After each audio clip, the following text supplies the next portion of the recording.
we are going to go to Scott Smith from the Blue Shirt Justice League, Inc.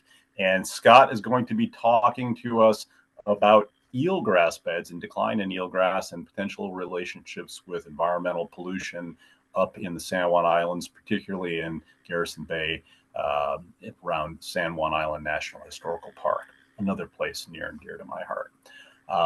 Okay, Scott, please take it away.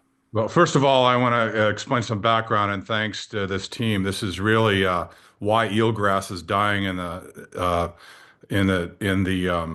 eelgrass and seagrass are dying in the San Juan Islands is a major problem that needs to be resolved. And this is an example from people from all walks of life and multi-generational diversity coming together.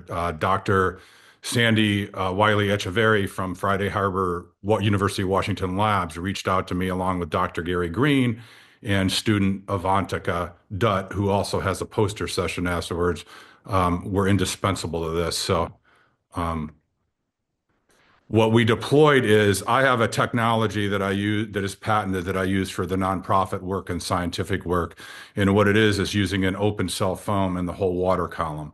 And you see what's exposed over time. What we do is we deployed our initial deployment and had exposure over time because to date, no one's been able to figure out what has been causing the decline in the seagrass.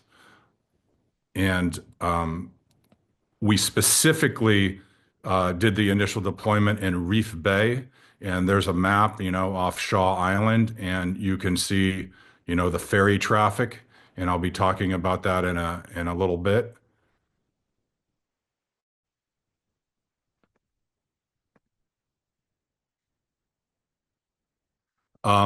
This is the deployment in the water column, and I have a video that kind of shows it on the left. And you can see how we're deploying this in the water column, and these initial testing was out 21 hours and then exposure for 45 hours. And this is how we pull it. And this is made of unique medical grade material that is actually the same formulation as approved by the FDA for a medical device for humans. And you can see it's repelling the water and it concentrates contaminants. And the water column, this is our preliminary data. We identified diesel range organics, not gasoline. And this was the absorption or what accumulated over time. And our preliminary hypothesis is with post-COVID and the additional boat traffic and ferry traffic, just by definition, diesel can leak from all the boat traffic. And we identified that in the water column. And we also looked at metals.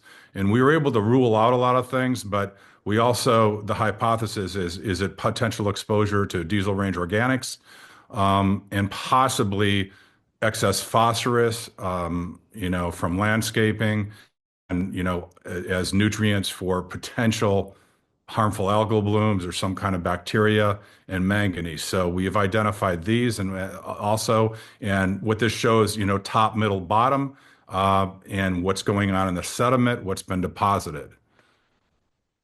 And potential impact sources. This is what we're out there. And you can see the ferry traffic. And we just got this data in October of 2024.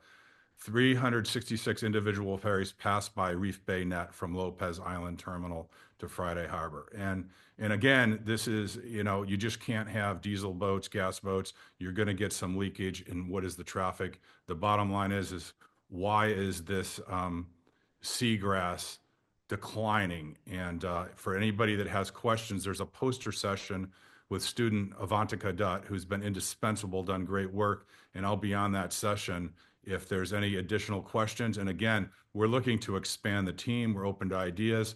We are on an absolute mission, and there's the team. We're on an absolute mission to bring as many people in as possible, get as many ideas, because the seagrass is so critical to the aquatic life. We will not rest until we help identify what the problem is, so then we can solve it. Thank you. Great. Thank you very much, Scott. Very, very interesting work going on there.